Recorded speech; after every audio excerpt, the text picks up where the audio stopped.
his last wish before execution to see his dog, but what happened changed everything.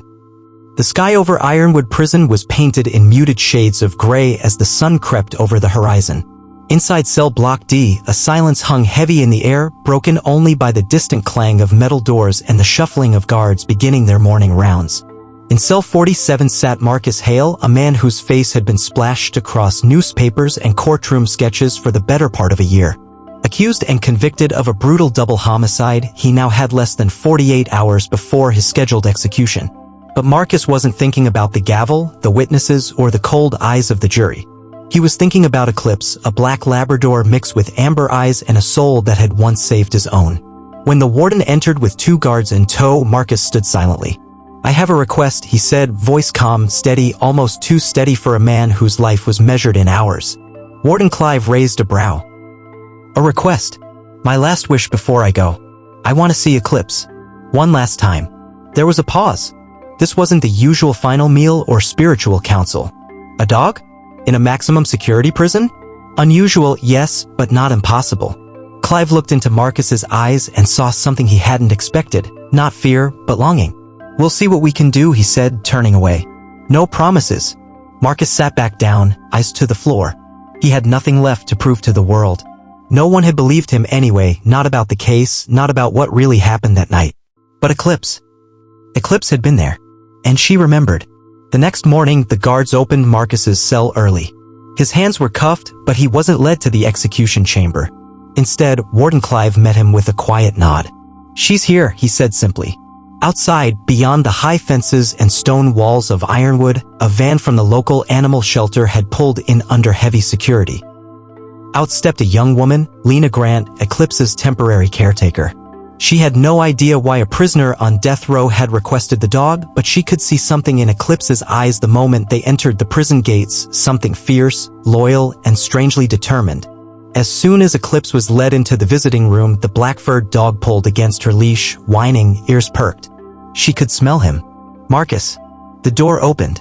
For a split second, the room stood still. Marcus walked in, shackled at the wrists, his steps slow. When Eclipse saw him, she barked once, then yanked the leash from Lena's hands and ran straight to him. Marcus knelt, tears welling in his eyes as Eclipse jumped up, tail wagging, licking his face like she'd found a part of herself she had lost. "You didn't forget me, girl," he whispered, his voice breaking. Eclipse whined, then did something unexpected. She turned toward Lena, barking urgently. Then she looked back at Marcus, then again at Lena, and barked louder. Lena frowned. "What's wrong with her?" Marcus's smile faded. He recognized that bark. Eclipse only did that when she was trying to tell him something. When she'd found something. Suddenly, Eclipse ran to the corner of the room, sniffing frantically at Lena's bag. She pawed at the side pocket until Lena opened it, and out fell a small old key and a worn leather wallet. Marcus froze. That wallet, it belonged to my neighbor, to Caleb, the man I was accused of murdering. Lena looked stunned. "What? No. It was found in Eclipse's old kennel when we picked her up from your house." Marcus stared at the item in disbelief. "But the police never found this. They said the scene was cleaned, that no personal effects were recovered." Warden Clive stepped forward, his expression hard. "You're telling me this evidence was missing, and the dog had it all along?" Marcus slowly stood. "Eclipse was there the night Caleb died. She must have taken it, hidden it. She always knew something wasn't right."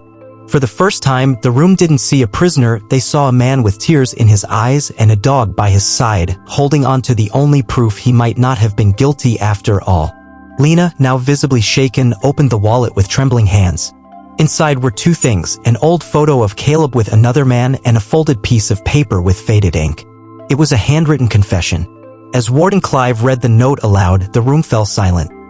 "To whoever finds this, if you're reading this, I'm likely gone. It was never Marcus. I did it. I panicked. I ran. He was innocent. I just couldn't face what I'd done. D." The initials were unmistakable. Daniel Rowe, Caleb's former business partner and Marcus's former friend. Marcus slumped into the chair, staring at the paper like it was a ghost. Eclipse sat by his feet, tail still, head resting on his leg.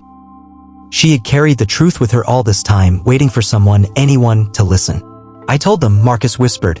"I told everyone it wasn't me. Clive turned to a guard. "Get the governor on the phone. Now." 2 weeks later, the gates of Ironwood Prison opened for Marcus Hale, not as a condemned man, but as a free one.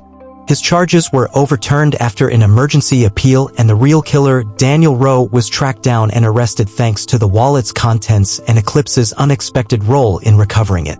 Marcus stepped out into the daylight, breathing air he never thought he'd taste again.